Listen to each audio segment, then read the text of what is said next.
Il est le ministre des Affaires étrangères de Russie depuis plus de 20 ans, l'un des plus proches conseillers de Vladimir Poutine et sans doute le deuxième homme le plus puissant de Russie. Il a accepté notre invitation. Sergueï Lavrov, bonsoir. Merci d'être avec nous en direct de Moscou. Avant d'évoquer la situation en Ukraine, une question sur la guerre au Moyen-Orient. L'offensive israélo-américaine a commencé depuis 27 jours maintenant sur l'Iran et on ne vous a pas entendu beaucoup défendre votre allié iranien, en tout cas avec une grande fermeté. Pourquoi? Вы знаете, мы не столько защищали Иран, хотя он действительно наш Vous savez, il ne стратегический s'agit pas партнер, de Nous n'avons не la союзник, но défense de стратегический l'Iran. партнер, об этом есть соответствующий межгосударственный договор.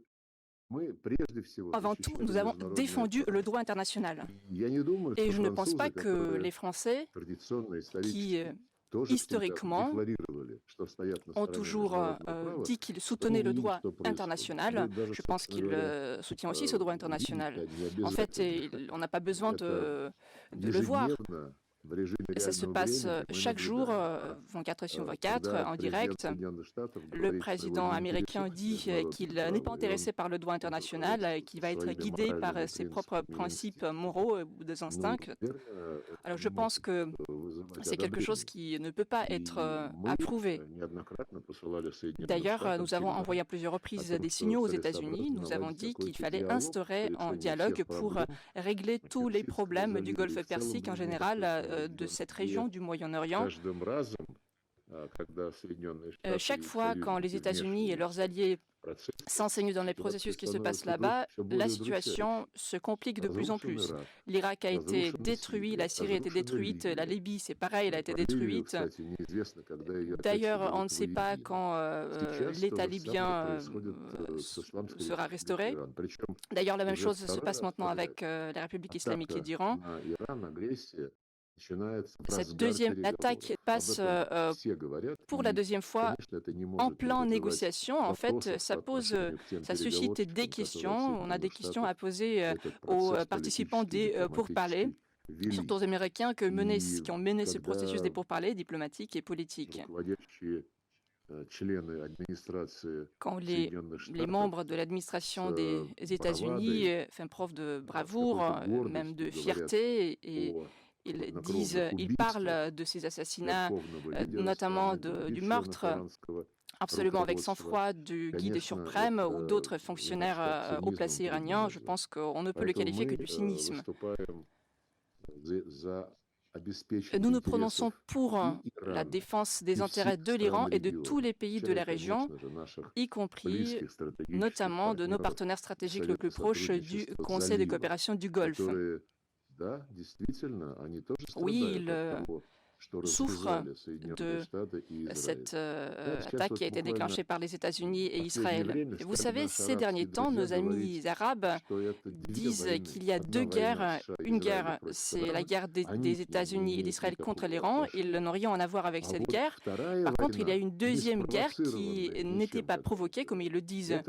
это C'est нападение l'attaque Ирана на de l'Iran различные contre объекты de différents в sites арабских dans les монархиях monarchies Персидского du Golfe залива. Persique. Ну, мне трудно такую логику En fait, c'est une разделить, logique потому que что j'ai du mal à partager. первопричина Parce всегда qu'il является il faut ключом passer aux causes profondes для de ce conflit, et cette урегулирования. cause А profonde, c'est la первопричиной, clé pour les конечно же, règlements. является La cause ничем не profonde, c'est спровоцированная cette агрессия agression США и non Израиля. И provoquée не d'Israël et des зря États-Unis contre l'Iran. генеральный Et ce n'est pas le секретарь hasard ООН que le Антонио secrétaire Гутерреш, des Nations выступая вчера, Unies, Antonio по-моему, Guterres, призвал dans son прежде discours hier, всего je pense, США и Израиль a appelé les прекратить États-Unis et войну. И Israël потом à уже arrêter les выразил hostilités, et надежду, что ensuite il Иран s'est не exprimé будет en faveur атаковать объекты на de ce территории que l'Iran арабских государств. n'attaquerait pas des On territoires entend des votre autres pays. condamnation ce matin, mais les services de renseignement américains disent que vous aidez les Iraniens à localiser les cibles, à localiser les bases américaines. Est-ce que c'est vrai?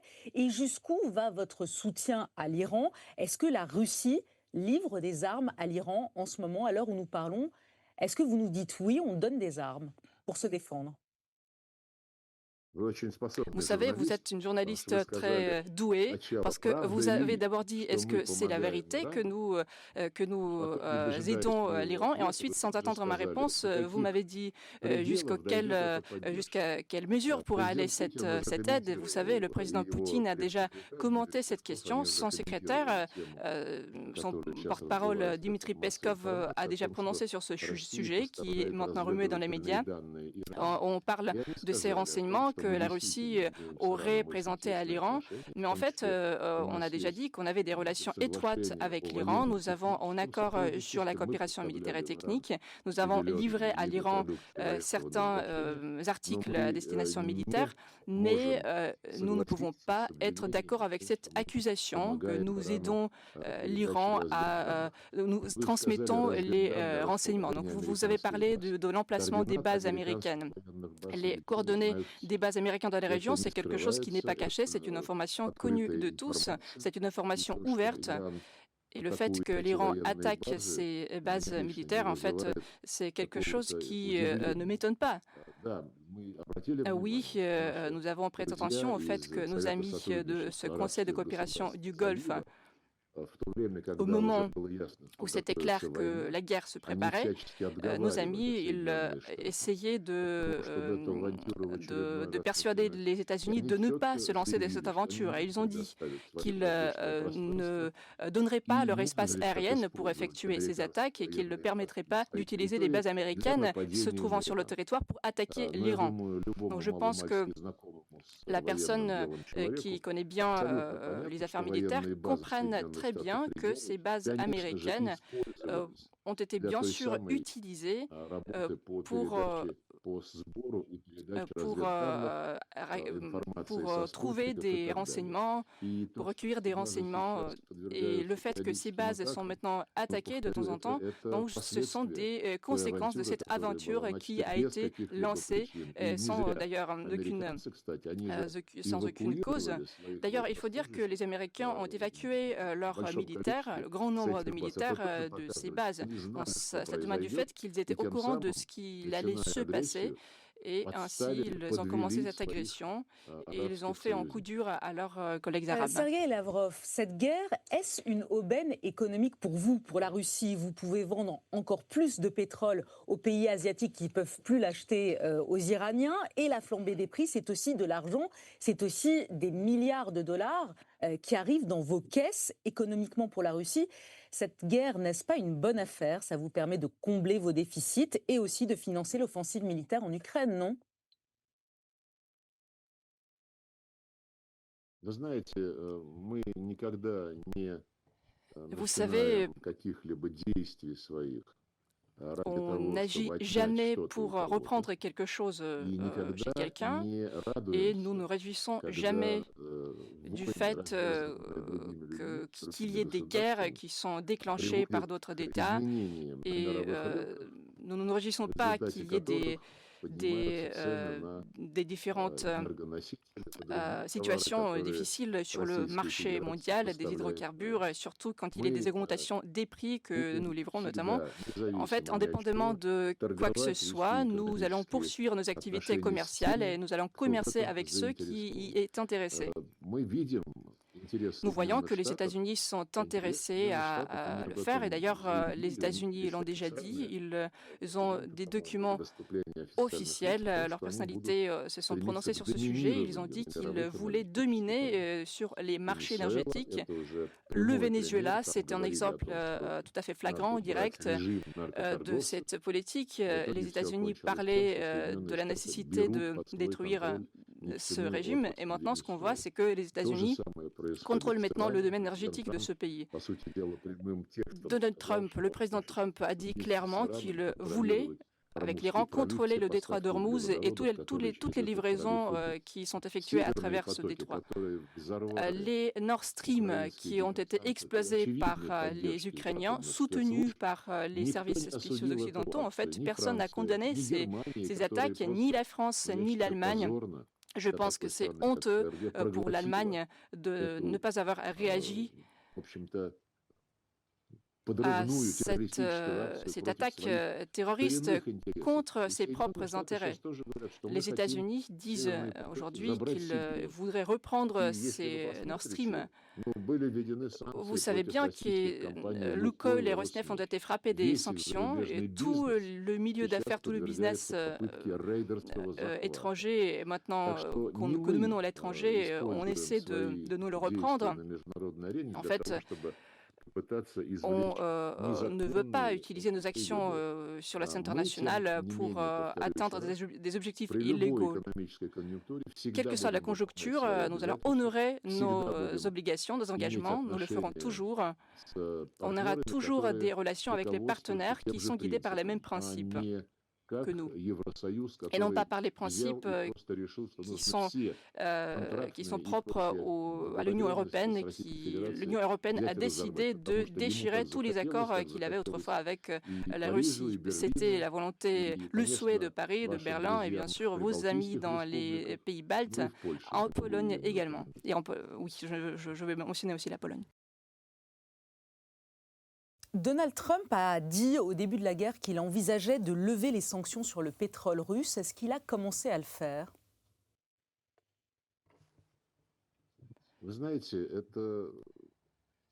Vous savez, c'est un sujet très intéressant parce que les sanctions des États-Unis ainsi que les sanctions de l'Union européenne et de certains membres de l'Union européenne, aussi de la Grande-Bretagne, ce sont des sanctions qui sont complètement illégitimes. Nous ne respectons pas ces décisions. Nous ne pouvons pas comprendre et soutenir la position des États qui sont obligés à respecter ces restrictions complètement illégales, je le répète. Les États-Unis, en personne du ministre des Finances, du ministre de l'Énergie, disent qu'ils ont autorisé à la Fédération de Russie de vendre son pétrole qui se trouve dans les tankers, dans la mer. La Russie peut le faire pendant un mois, c'est notre attitude bienveillante. Mais en fait, il faut dire que ce pétrole et ces tankers, ils effectuent justement leur chemin. On ne peut pas même discuter de ces questions parce qu'il s'agit des sanctions illégitimes. Ça n'existe pas pour nous, ainsi que ça n'existe pas pour nos partenaires bien conscients et bien raisonnables.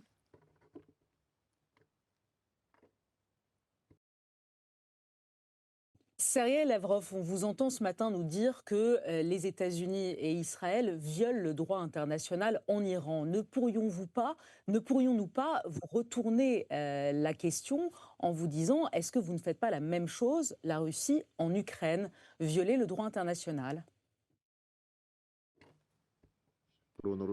Quant au droit international, la violation de ce droit par les États-Unis et l'Iran, ce n'est pas moi qui vous le dis, mais c'est un fait qui n'est pas nié par personne, n'est pas nié par les autorités françaises ou autres dirigeants européens, et sur d'autres continents, tout le monde comprend cela très bien.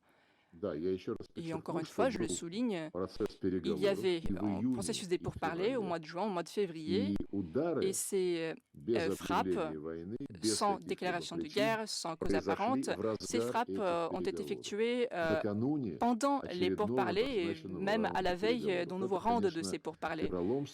Oui, c'est quelque chose qui suscite des questions. On pose des questions par rapport au rôle que jouent les participants des pourparlers américains. Vous avez mentionné l'Ukraine, le droit international. Vous savez, je vais peut-être abuser un peu de votre temps. Je vais donner une réponse plus détaillée. Quand en 1991, est-ce que vous vous souvenez de ce temps, à l'époque de la chute de l'URSS, l'Ukraine a annoncé son indépendance à la base d'une déclaration spéciale. Cette déclaration disait que l'Ukraine sera en État indépendant.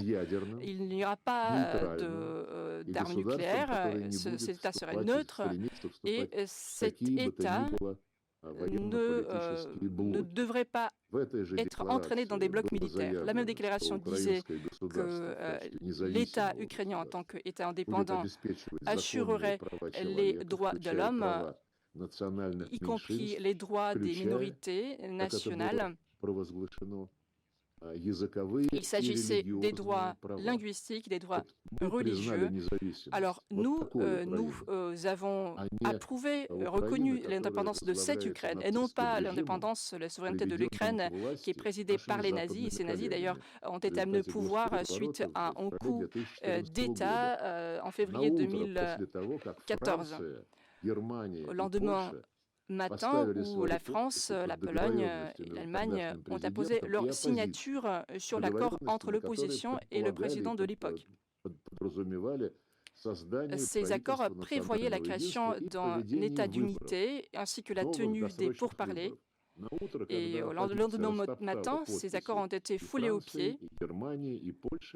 Ni Paris, ni Berlin, ni Varsovie n'ont rien dit. Ils n'ont pas élevé leur voix. Ils n'ont exigé de l'opposition de respecter ses obligations. Nous avons posé cette question aux Français et aux Allemands et leur réponse était la suivante. Vous savez, parfois, la démocratie prend des formes tout à fait inattendues. Ensuite, l'agression de Kiev contre ses propres citoyens a été lancée. Plus de 40 personnes ont été incendiées à Odessa. Il y a eu des bombardements des villes, le centre de Lugansk et d'autres localités. Cette guerre a commencé et le processus de Normandie a été lancé. C'était l'initiative du président Hollande, vous vous souvenez bien de lui, ainsi que de la chancelière Merkel, le président Poutine et le président Poroshenko y ont participé également à l'époque. Ce processus, ce format Normandie, s'est terminé par la signature en février 2015 des accords de Minsk et ces accords de Minsk ont été approuvés par le Conseil de sécurité de l'ONU. Mais un peu plus tard, Hollande et Merkel ont démissionné et ensemble avec le président Poroshenko, ils ont avoué qu'ils n'avaient pas du tout l'intention de respecter ces accords de Minsk. Ils s'en fichaient des résolutions du Conseil de sécurité des Nations Unies. Ils avaient besoin de plus de temps afin d'approvisionner le régime de Kiev, le régime néo-nazi en armes.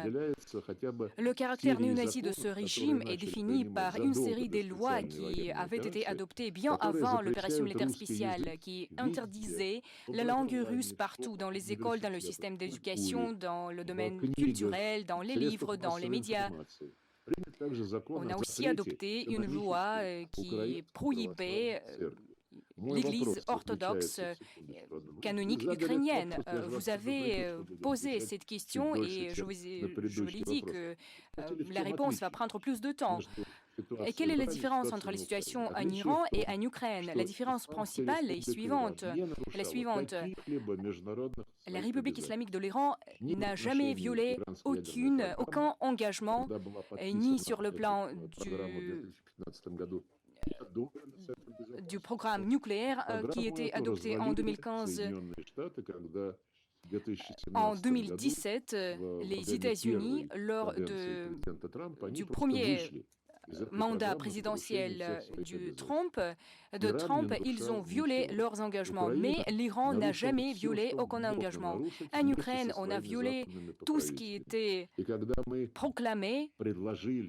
En décembre 2021, nous avons proposé de conclure des arrangements, des accords avec les États-Unis, avec l'OTAN, sur les garanties de la sécurité qui prévoyaient le caractère équilibré de la sécurité et de la stabilité fondée sur l'équilibre des intérêts de l'Ukraine, de la Russie, de l'Occident. On nous a dit que ce n'est pas notre cause, ce n'est pas notre affaire. C'est pourquoi il est privé du sens de parler que nous n'avons pas mis en garde contre tout cela. Et les dirigeants européens ne pouvaient pas savoir que l'une des conséquences de tout cela serait la crise. Les politologues, les hommes politiques comprennent parfaitement, j'en suis sûr, quelle est la raison profonde de cette crise actuelle. On entend votre position défendue par la Russie depuis 4 ans, Sergueï Lavrov, qui n'est pas reconnue. Vous n'êtes pas sur la même position que la France, puisque vous citez la France, l'Allemagne ou la Pologne, ou les pays européens en général, qui estiment que l'invasion de l'Ukraine est une invasion illégale, que vous avez enfreint le droit international. Mais ça fait plus de 4 ans maintenant que vous avez lancé cette guerre. Vous reconnaissiez le 24 février dernier que tous vos objectifs n'ont pas été atteints. Alors on aimerait savoir quels sont vos objectifs. Par exemple, mardi, vous avez lancé l'une des pires attaques en plein jour sur l'Ukraine, avec plus de 1000 drones qui ont frappé une église à Lviv. Et puis ces derniers mois, vous avez aussi frappé des écoles, des hôpitaux. Il y a des dizaines de milliers de civils ukrainiens qui sont morts dans cette guerre. Est-ce là vos objectifs? Est-ce que vous assumez ces morts civiles? Et jusqu'où allez-vous aller? Quel est l'objectif final? De raser l'Ukraine?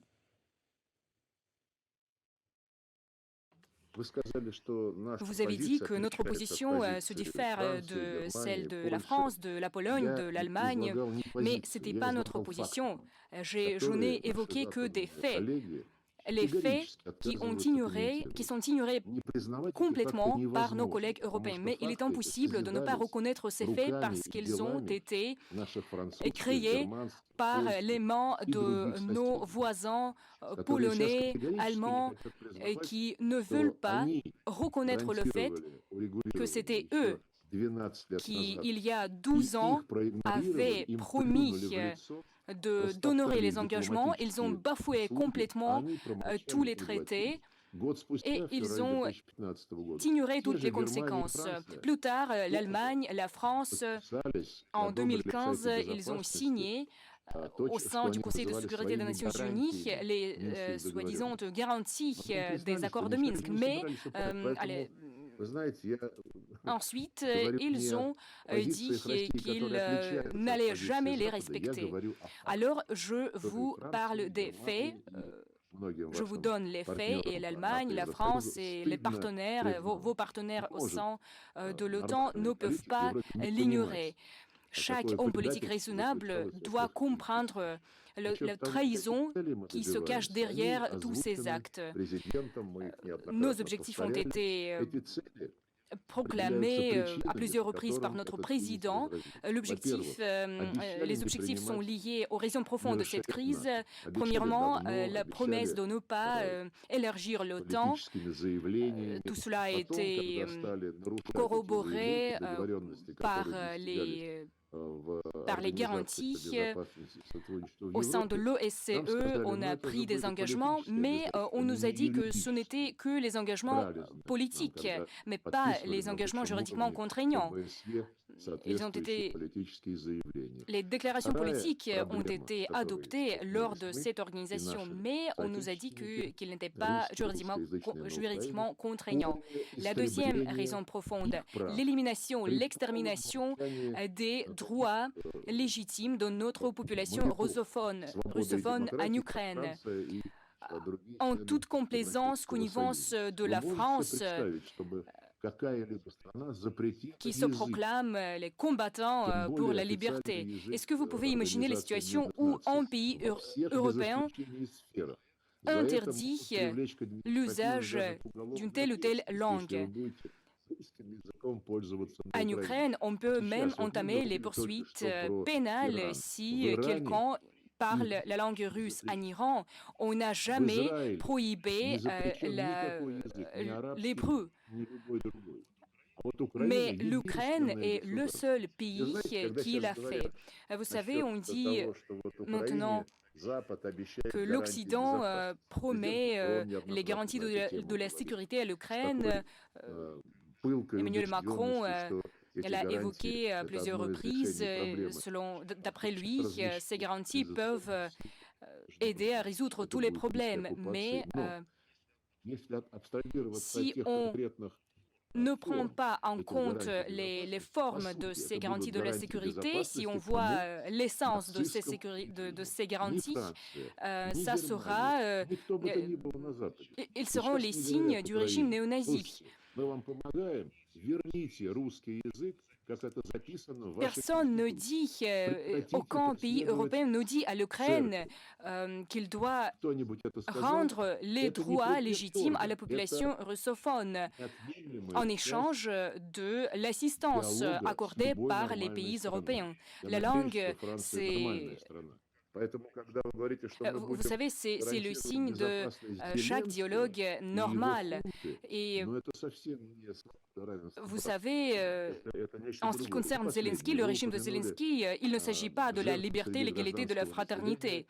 Vous avez mentionné aussi les victimes parmi la population civile. Je pense que ça vous intéresse le plus. Alors, parlons à cela. Vous avez énuméré une série des sites, des infrastructures qui, d'après vous, étaient bombardées, étaient choisies comme des cibles. Notre président, nos représentants du ministère de la Défense ont dit maintes fois que jamais nous ne visons les sites civils. Tous les cibles que nous choisissons sont liées aux activités des militaires, des soldats ukrainiens, mais par contre, l'armée ukrainienne ne se limite pas aux attaques contre les sites militaires et choisissent parfois les sites civils. Notre représentant, l'ambassadeur itinérant chargé des crimes de l'Ukraine contre la population civile, a présenté les faits, les preuves de ces crimes au sein des Nations Unies. Nous ne voyons jamais les faits bien vérifiés. Vous vous rappelez peut-être, au début de cette crise, on a essayé de nous accuser à la base des images qui ont été propagées dans les médias, mais il s'est avéré que ce n'était qu'une image qui a été prise en Irak il y a plusieurs années. Et vous, les journalistes qui deviennent protéger le droit humanitaire international, vous devez entamer les poursuites, vous devez faire des enquêtes. Moi, chaque année, je prends part à la session de l'Assemblée générale des Nations unies, je me rends à New York, je donne les conférences de presse et je pose les questions aux journalistes. Pourquoi est-ce que vous ne posez pas des questions simples? Lorsque vos collègues de BBC, par exemple, en avril 2022, ont montré des banlieues de Kiev, la ville de Boutcha, où les cadavres, les corps ont été soigneusement placés le long des rues avec des mains attachées derrière les dos lorsqu'ils ont accusé de ces crimes l'armée russe. On a adopté une série de sanctions contre la Russie.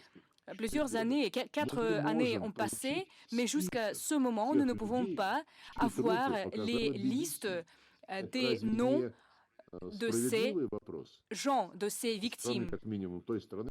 Ce n'est pas juste. Nous n'avons pas pu prouver notre innocence. Nous avons saisi le Conseil des droits de l'homme, mais on nous dit honteusement qu'ils ne peuvent pas le faire.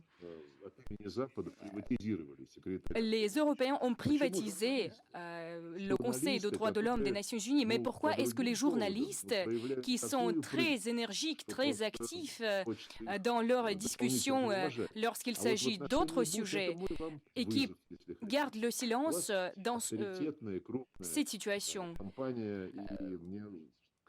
Votre agence de presse est très grande, très populaire, et je pense que vous devez avoir les faits vérifiés. Mais nous propageons toutes les informations, tous les faits sur la plateforme de Genève et j'appelle les journalistes d'agir de façon responsable. Vous citiez la BBC, nos reporters à nous, à France Télévisions, ont vu aussi des victimes civiles, on les a filmées, on a vu des immeubles d'habitation qui ont été visés par des drones russes, on a les images, on a les preuves. Mais au-delà de cela, je tiens à vous le dire quand même, monsieur le ministre, au-delà de ça, où en sont les négociations de paix qui ont lieu avec vos émissaires, les émissaires ukrainiens autour des États-Unis et de l'administration Trump? Est-ce que vous êtes déçu de la médiation de Donald Trump pour mettre fin à cette guerre? Вы сказали, что ваша Vous avez компания dit que так же, votre как BBC, société, votre agence, показывает tout comme le разрушенные здания. BBC, montre les Это cadres des пример bâtiments совершенно détruits. иного свойства, когда Mais BBC je vais vous вдруг donner un autre оказалось exemple.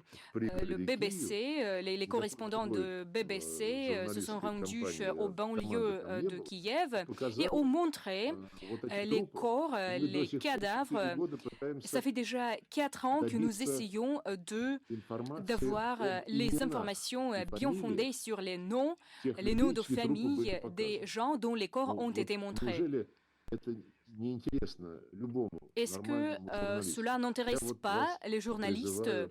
Je призываю vous к тому, exhorte чтобы хотя бы изучить этот à вопрос. Буча — это очень considérer, à examiner ce известный случай. sujet. Часто Le про cas de него Butcha чаще est пытаются забывать. très И répandu, журналисты, très bien которые connu, всегда своей et les journalistes дотошностью qui славятся, как в рот font воды preuve набрали. toujours de leur Что касается persistance переговоров, doivent le faire. президент не En ce qui раз concerne les говорил, мы négociations, notre предпочитаем président решать l'a dit à plusieurs украинский reprises. кризис, который был La создан crise ukrainienne Западом, a été Западом решив, provoquée par l'Occident. как L'Occident продекламировали qui и президент avait Макрон, décidé, comme il канцлер y a été Германии и премьер-министр Стармер, répété вознамерился, par я Premier объявил об ministre этом, нанести Starmer, России par стратегическое les поражение, dirigeants ни шагу назад, des все pays вот européens, последние встречи que НАТО и Евросоюза заканчиваются подтверждением безоговорочной tout cela поддержки visait Владимира Зеленского и, le как тоже soutien сказал, обещанием гарантий безопасности total этому du режиму, régime de когда завершится Zelensky,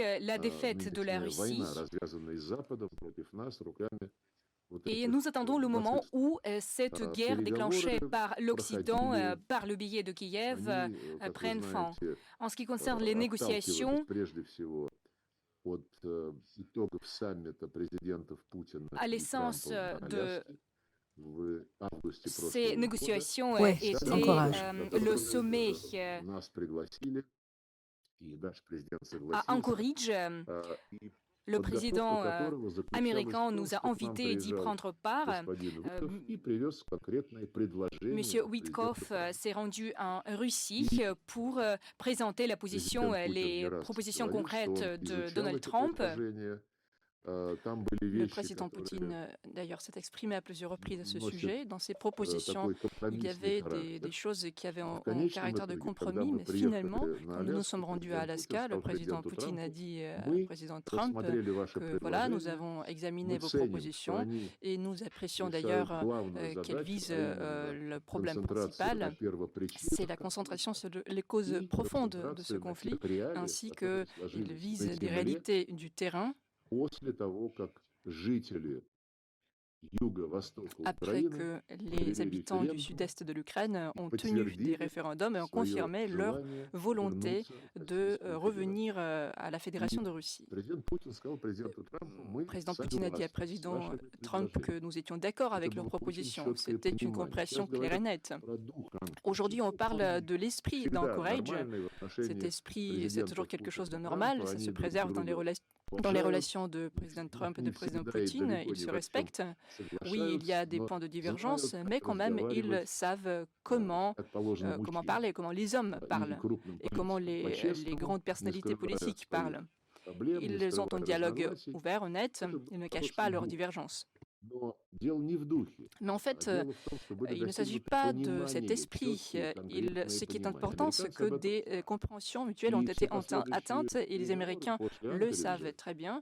были Les autres затруднены pourparlers тем, après что Anchorage étaient Евросоюз perturbés par le fait и que l'Union руководство européenne НАТО, et les autorités de прежде всего l'OTAN, госпожа avant Урсула, tout господин Ursula von Рютте, der Leyen, M. всячески Rutte, пытались ils ont подорвать это tenté понимание, de всячески пытались perturber ces сбить compréhensions американскую администрацию с тех et договоренностей, которые по ее же d'empêcher les предложению Américains были нами à поддержаны. soutenir Мы ces préposition. затягивание конфликта в Ce решающей conflit степени se poursuit et объясняется вот cela этой s'explique подрывной par ces actions политикой subversives, Евросоюза cette politique и subversive руководства de l'Union Североатлантического européenne et de l'OTAN. альянса. Мы, вы знаете, после Vous Аляски было savez qu'après несколько еще Alaska, il y раундов avait encore переговоров. quelques rounds de Последний из pourparlers. них был Le прям dernier буквально накануне s'est tenu нападения à la veille Соединенных de Штатов l'attaque Израиля на Иран. des Сейчас États-Unis возникла et пауза. d'Israël Но contre l'Iran. Maintenant, il y a мы une в pause, курсе mais тех pourtant, nous контактов, sommes au которые courant у des американцев contacts que les состоялись Américains с украинцами, нас об этом tenus avec les Ukrainiens. проинформировали. Nous en И avons мы été видим, что informés, американская сторона voyant que стремится la сделать partie все, américaine tente de чтобы faire tout le добиться possible pour согласия Киева на faire en sorte понимание, que Kiev которое accepte достигнуто les президентом accords России qui на ont été Аляске. Мы agréés такой entre les подход présidents Poutine et считаем Trump à единственно Alaska. Nous правильным. pensons que c'est la seule vraie approche. Donc vous considérez que Donald Trump est un bon partenaire. Vous avez toujours confiance en Donald Trump pour mettre fin à cette guerre. Насчет того, кому мы доверяем, Quant à la confiance et les мы personnes доверяем auxquelles nous faisons confiance, конкретным делам. nous faisons confiance à des actions Слов concrètes. можно слышать On peut много, entendre и beaucoup мы de mots слышим qui sont огромное количество prononcés слов из et Вашингтона, on из parle beaucoup Парижа, à из Paris, à Берлина, Berlin, à из Washington, à Брюсселя, Bruxelles, конечно, bien из sûr, à Лондона, Londres, но доверяем мы mais конкретным делам. nous ne И faisons повторю confiance еще раз, qu'à мы des faits сейчас concrets. услышали от американских коллег и имеем Et все alors nous avons основания entendu nos collègues américains, верить, nous что avons так tous оно les и есть, fondements de что они leur croire. добиваются окончательного En fait, ils согласования tentent d'agréer договоренности, les достигнутых accords на qui Аляске. ont И été именно в retrouvés à этом Alaska. заключается их Et работа c'est с ça режимом leur Киева. travail, en quelque sorte, И avec я считаю, le что régime à это Kiev. Et je единственный pense путь que вперед, c'est как я уже la seule сказал. voie Правда, d'aller конечно, vers l'avant. договоренности, понимания на Аляске Oui, были ces accords atteints à не Alaska n'ont pas été всеобъемлющими, и нам compréhensifs еще et придется il целый ряд faudra вопросов решать, когда décider de toute Киев une série de согласится questions принять quand аляскинские, Kiev анкоридские acceptera понимания. ces Вопросы, accords которые conclus à требуют Alaska. особого Il y a des внимания, questions qui suscitent une attention это прежде particulière. всего уже упомянутая мной Il проблема s'agit tout d'abord русского языка du и problème канонической de la langue украинской russe et de православной церкви. l'Église Здесь, я canonique думаю, не надо orthodoxe. Je ждать pense qu'il каких-либо ne faut шагов pas со attendre стороны des Киева. Надо mesures просто prises par Kiev, mais il потребовать faut juste exiger, от имени au nom Евросоюза, de от l'Union имени НАТО, européenne et de l'OTAN, вернуть de положение faire украинской revenir конституции, cette которые clause de la гарантируют Constitution права ukrainienne qui всех garantit les меньшинств droits de toutes национальных, les прежде minorités всего nationales, avant русского tout национального la minorité меньшинства, nationale русских и russe, des русскоязычных personnes жителей Украины, russophones qui habitent en включая Ukraine. языковые и Il s'agit donc религиозные. То, des что droits religieux et des droits Запад и linguistiques. Франция, L'Occident, славящиеся la своими France, демократическими qui ont des традициями, traditions абсолютно молчат на démocratiques, эту тему, конечно, ne наводят на se мысль о prononcent том, pas sur что ces sujets et cela желание nous fait penser que Евросоюза и la НАТО volonté de сохранить l'Union européenne, de l'OTAN, нацистский est режим в qu'ils Киеве veulent préserver и ce régime готовить nazi à очередную Kiev войну против et qu'ils veulent Российской préparer une autre Федерации. guerre contre la Fédération de Здесь мы Russie. уже наблюдаем не только лозунги о том, что к En 2030 fait, году, on а то и entend раньше des Россия slogans опять на différents, кого-то que vers нападет. Но мы 2030, la наблюдаем Russie va все attaquer notre État. беспрецедентные Et решения об увеличении cependant, военных расходов. on voit que Рекордных les величин. dépenses sur les causes И, militaires конечно, как augmentent у нас de еще manière exponentielle великий à писатель l'Occident. Чехов написал, когда вешают на сцену Vous ружье, savez, il y a une оно citation должно très выстрелить. célèbre Вот de сейчас notre écrivain Евросоюз Tchekhov. Il активнейшим disait que образом si on voit un fusil вешает sur la на scène, ce fusil сцену on va l'utiliser pour европейской мировой tirer. политики Et c'est ce qu'on артиллерию, voit à l'Occident, самолеты, parce que да и даже l'Occident вот ваш met en президент avant l'artillerie, des avions, etc. стал сказать Et ядерную votre бомбу président a même parlé de la на bombe эту сцену nucléaire. европейскую. Он сейчас Il met tous ces faits продвигает sur la какую-то scène новую инициативу occidentale, européenne. Maintenant, il стратегическому parle d'une initiative de réaction stratégique. Et si je ne m'abuse, il propose cette arme nucléaire française en tant que parapluie nucléaire en Europe. Il parle d'augmentation de ce potentiel nucléaire, mais il ne va dire à personne quelle sera l'ampleur de cette arme nucléaire. Ça veut dire qu'il n'envisage pas de participer à des négociations sur cette dissuasion nucléaire dans l'avenir. Ces préparations militaires européennes, c'est une question, on peut en parler pendant longtemps. Et on voit que les partis d'opposition en Allemagne, en France, sont préoccupés et disent que cela va déboucher sur des choses vraiment difficiles. Il me semble que les hommes et les femmes politiques doivent y prêter attention. Zelensky dit lui-même qu'il ne veut lâcher rien, mais il propose juste de proclamer une trêve à la ligne de contact. Zelensky dit également qu'il ne reconnaîtra jamais que les habitants de la Nouvelle-Russie, du Donbass, qui ont voté lors du référendum de revenir à la Russie, d'être attachés à la Russie, qu'ils l'ont fait de manière légale. Il ne va pas le reconnaître. Il dit que ce sera la terre ukrainienne et l'Ukraine exigera le retour de ces terres en Ukraine. Cela ne correspond pas aux accords qui ont été atteints à Alaska.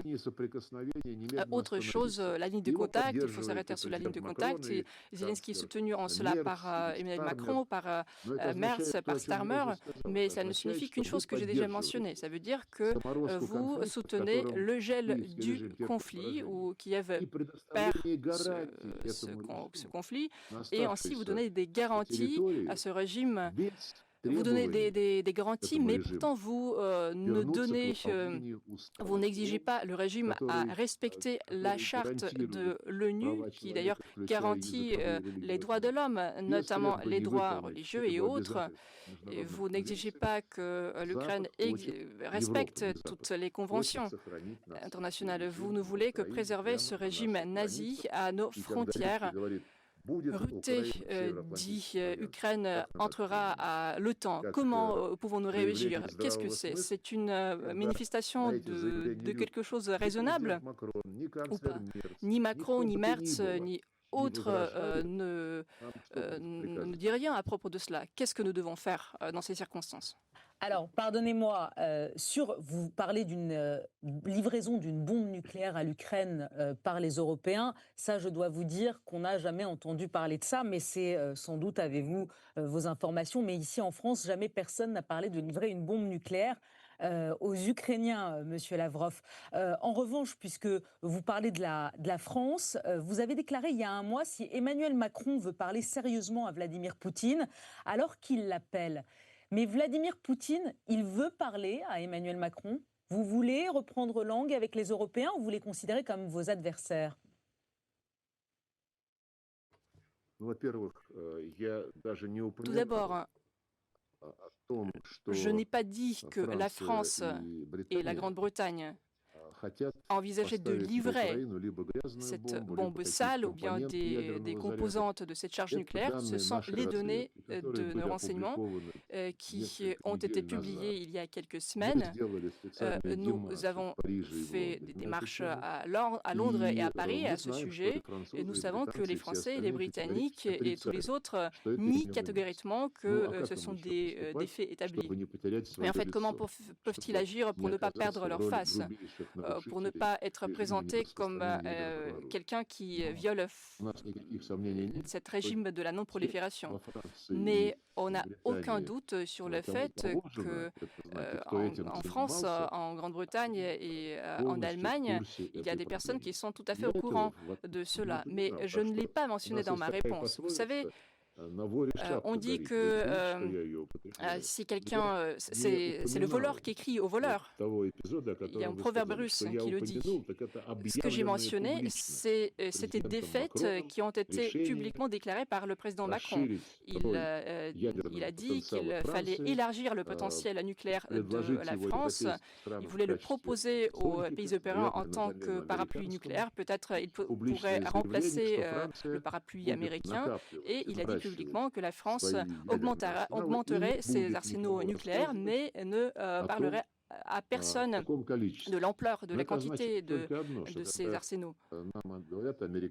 Ça ne signifie qu'une chose. Les Américains nous disent qu'il faut renouveler ce dialogue sur la stabilité stratégique, sur la dissuasion nucléaire, sur le contrôle des armements. Nous pensons que c'est très important, à une étape spéciale. Mais pour l'instant, il n'y a pas de conditions parce que les Américains ont sapé tous les fondements des relations avec nous dans ce domaine, dans le domaine stratégique.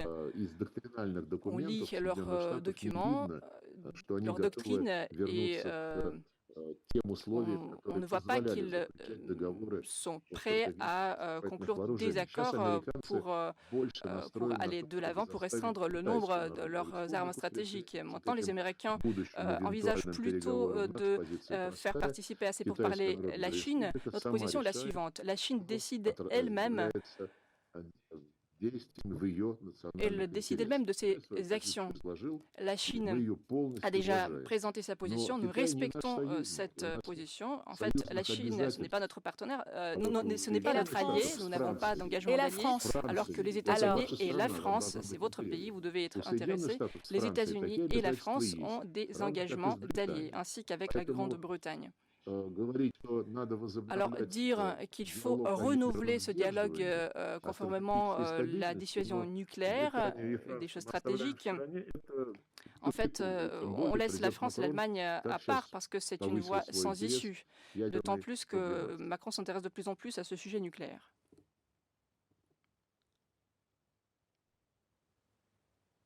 Considérez la France, le statut de la France aux yeux de la Russie, à vos yeux, à vous, Sergueï Lavrov, comme quoi? Comme des adversaires? Vous estimez que nous sommes vos adversaires?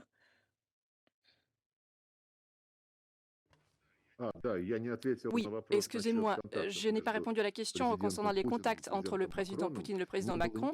Vous savez, chaque fois quand le président Macron appelait le Kremlin, Poutine répondait toujours. C'était toujours le cas. On le voit, par exemple, lors de l'opération militaire spéciale, le président Macron disait publiquement qu'il avait l'intention d'appeler Poutine, peut-être pas maintenant, mais après. Bien sûr, si tu veux appeler ton collègue avec qui tu as des relations de longue date, à quoi bon le déclarer publiquement et puis ne pas le faire? C'est une menace ou bien la volonté de rappeler que voilà, je suis, regardez-moi. S'il s'agit d'un homme politique sérieux, il juste appelle et notre président répond toujours. Notre président parle au président Macron seul. Il n'y a pas de qui que ce soit dans le bureau qu'il utilise pour appeler Macron, alors que chez vous, à Paris, on a vu d'ailleurs, c'était montré à l'écran, dans les réseaux sociaux, on voit que quand il y a une conversation entre Macron et Poutine, Macron est entouré par un grand nombre de personnes. Ce n'est pas caché. Il y avait même des fuites du contenu de ce qui était discuté lors de ces entretiens. Poutine a une position de principe. Toujours, il est prêt à parler. Et quant à votre question, qui est la France pour nous l'adversaire? Vous savez, nous sommes sûrs que la France n'est pas notre allié. Je peux vous le dire tout de suite. On était partenaires avec la France, d'ailleurs avec toute l'Union européenne, et même on avait un accord de partenariat de coopération qui était le fondement de nos relations. À la base de cet accord, une structure grande, sans précédent, était créée. Il y avait 4 espaces communs, économie, culture, sécurité, et j'en passe. On avait peut-être des vingtaines de dialogues dans de différents domaines. On avait 2 sommets annuels et c'était sans précédent. Cela se produisait avec la Russie et non pas avec d'autres pays. Il y avait des rencontres entre le ministre des Affaires étrangères et le haut représentant de la politique et de sécurité de l'Union européenne. Il y avait un mécanisme de coordination qui a été créé. Ce mécanisme contrôlait le respect de tous les accords et tout cela a été déchiré, a été annulé. La Russie a été appelée, a été considérée comme un pays à laquelle il fallait infliger une défaite stratégique. Et si quelqu'un nous menace de cela, cette défaite stratégique, c'est qui? C'est le partenaire, c'est l'adversaire? Je pense que vous pouvez vous-même trouver la réponse à cette question. Et il me semble que j'ai présenté beaucoup de faits, et ces faits d'ailleurs ont été présentés abondamment dans l'espace média durant ces derniers 4 ans. Je vous demande si vous considérez que la France est votre adversaire, parce qu'ici en France, le gouvernement français dit cette chose-là. Le ministre de l'Intérieur a dit cette chose-là il y a quelques semaines. La Russie est le principal ennemi aujourd'hui de la France dans la guerre informationnelle, dans l'agressivité sur le territoire. C'est ce qu'a déclaré le ministre de l'Intérieur. Qu'est-ce que vous répondez aux autorités françaises qui vous accusent de mener depuis des années ici en France une guerre hybride pour déstabiliser nos démocraties, qui craignent aussi que vous interfériez dans la future élection présidentielle, dans la future campagne présidentielle à venir en France? Да, ну я уже сказал, что Евросоюз и J'ai Франция, déjà dit que по сути, объявили la, нас противником, la если France не et l'Union хуже. européenne nous ont Тогда traités comme заявили и продолжают заявлять, что adversaires, Россия voire должна pire. понести Ils ont dit стратегическое que la Russie поражение. Президент devait Макрон il fallait неоднократно infliger une говорил, défaite что stratégique à президент la Russie. Путин – это главная Et Macron a dit проблема plusieurs reprises на пути que к миру. Poutine, Здесь c'était такие его le выступления, можете principal посмотреть, это problème qui хорошо empêchait запомнил. d'atteindre la paix. Что касается гибридной Quant à la guerre войны, hybride, вы знаете, вот я тут сейчас буквально вчера vous savez, прочел justement интересный hier, j'ai материал, lu un article позволю, у меня plutôt даже справка intéressant есть на et этот j'ai счет. aussi une note В sur феврале в ce прошлом месяце matériel. был убит Le во mois Франции dernier, право-консервативный активист. un Леоне militant это произошло, du его droit убила группа a été активистов, tué par крайне un левой groupe des молодежной militants организации. du mouvement Убили человека. gauche. Une personne a В été общем-то, tuée. представители Je le молодежной réitère, les структуры, représentants которая d'une structure de политически, jeunesse идейно qui идет в мейнстриме. est Франции. populaire, Франция plutôt в populaire en мейнстриме, France. которая олицетворяется нынешним французским руководством. Они убили Ils ont tué право-консервативного молодого парня. un jeune homme. И посольство Соединенных Штатов и Госдепартамент L'ambassade de la France et le département d'État ont publié les informations où ils avaient exhorté les responsables de prendre les responsabilités. Il a été dit que la violence de la part des radicaux de droit menace la sécurité. Votre ministre, M. Barrot, était fâché. Il a demandé les États-Unis d'arrêter l'intervention, l'ingérence dans les affaires intérieures de la France. Il a dit que c'était inacceptable pour n'importe quel pays de s'ingérer dans les affaires intérieures et dans les discussions nationales politiques. Ce même mois, au mois de février, le ministère des Affaires étrangères de la France a publié plusieurs déclarations. Ils ont mentionné la mort d'Alexei Navalny et ils ont dit que la France accuse la Russie de sa mort. La France soutient tous ceux qui défendent audacieusement les droits fondamentaux, les libertés fondamentales. Plus tôt, le ministère des Affaires étrangères de la France a publié les informations officielles. Ils sont exprimés leurs préoccupations par le spirale de l'agression en Russie par rapport à tous ceux qui critiquent les autorités. La Russie doit libérer toutes les personnes détenues. Et vous avez mentionné aussi la guerre hybride informationnelle. La France a exprimé в связи с тем, что неправительственная организация «Репортеры без границ» была внесена в Россию в список нежелательных организаций. La France a été déçue par les actes de la Russie. La France a dit que ça fait partie d'une campagne de l'agression menée par la Fédération de Russie contre tous ceux qui critiquent les autorités en toute négligence du droit de libre expression. Et c'était prononcé par le ministère des Affaires étrangères du pays qui, depuis 10 ans, ne permet pas aux journalistes de notre agence de presse, par exemple Sputnik, de travailler au palais de l'Élysée, par exemple. Je pense qu'il y a 10 ans, c'était le premier cas. Les journalistes ont été privés de leur accréditation, tout comme les journalistes de l'agence Arte. Et il nous semblait que nous étions amis avec la France à l'époque. Nous avons posé une question. Pourquoi est-ce qu'un pays qui est un combattant principal de la cause de la liberté prive les journalistes de leur accréditation?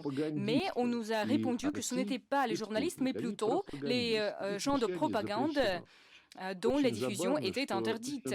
Et c'est drôle parce qu'en 1990, à Paris, il y avait le sommet de l'OSCE où la charte parisienne a été adoptée.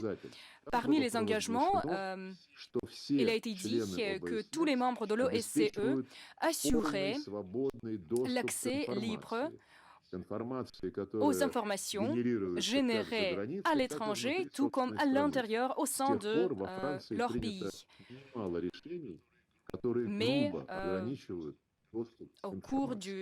au fil du temps, la France avait violé à plusieurs reprises ses engagements. Je vous ai donné les exemples de violations de droits de nos journalistes, comme par exemple ce cas avec les accréditations de nos journalistes.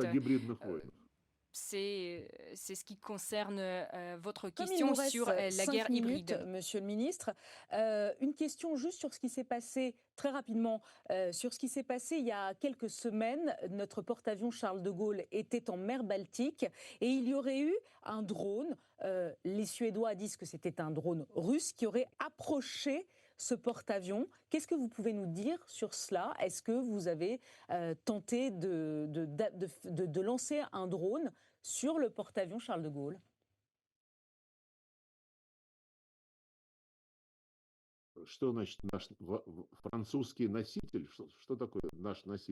Qu'est-ce que cela veut dire? Qu'est-ce que cela veut dire, le porte-avions? Le porte-avions Charles de Gaulle, notre grand porte-avions, le seul porte-avions européen qui était en mer Baltique, à côté des côtes suédoises, et il y aurait eu un drone russe qui aurait visé ce porte-avions. Il a été abattu. Les Suédois disent que c'était vous. Est-ce que vous avez essayé d'envoyer un drone sur le Charles de Gaulle? Vous savez, à plusieurs reprises, nous avons déclaré au niveau officiel que nous ne visons jamais des cibles civiles en Ukraine, ni dans d'autres pays. Nous ne bombardons jamais les sites civils, les cibles civiles.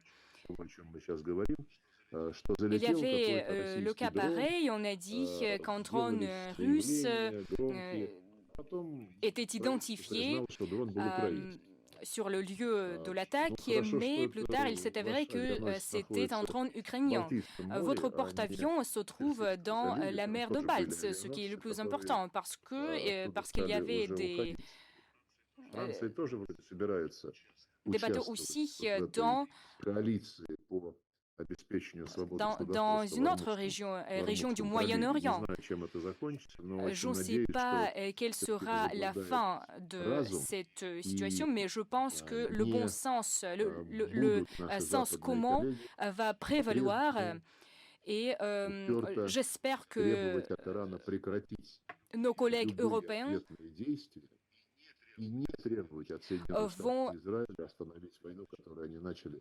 vont demander les États-Unis d'arrêter cette guerre qui n'était pas provoquée et arrêtent de demander l'Iran d'arrêter les hostilités. En ce qui concerne les situations qui se déroulent, les événements qui se déroulent dans les mers,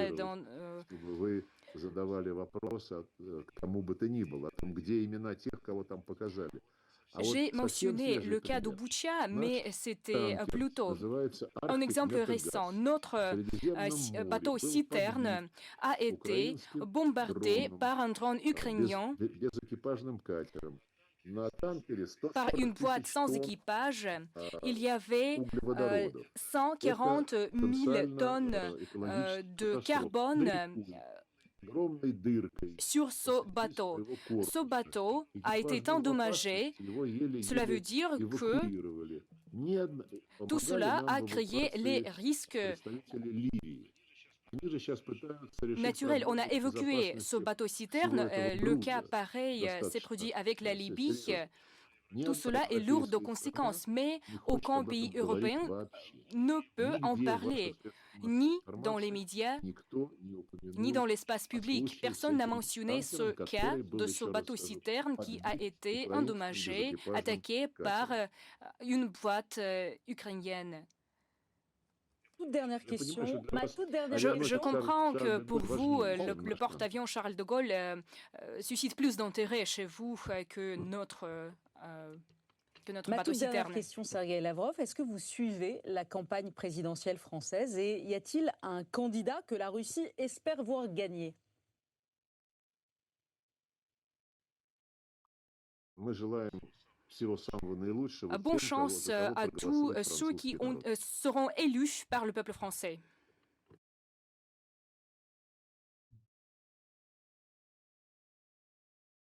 La toute dernière, la toute dernière question. Vous étiez venu en Alaska en août dernier lors de ce sommet entre Vladimir Poutine et Donald Trump avec un t-shirt. Tout le monde avait vu ce t-shirt où vous aviez écrit USSR, URSS. Qu'est-ce que ça voulait dire? Quel était le message, Sergueï Lavrov? Que vous aviez une forme de nostalgie de l'Union soviétique?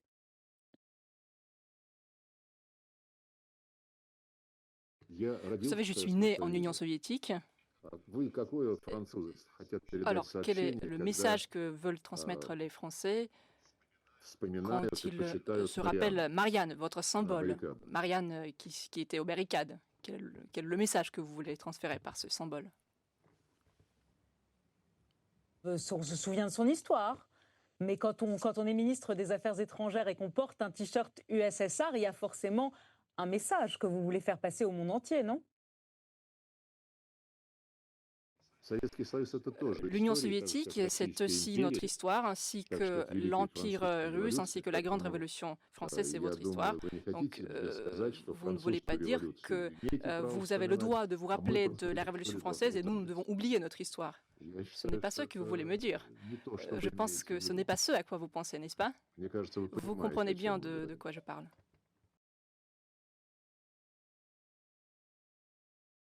Je crois que je vous ai compris. Merci beaucoup, Sergueï Lavrov, d'avoir répondu à nos questions aujourd'hui en duplex de Moscou. Merci beaucoup. Merci beaucoup à vous. Au revoir.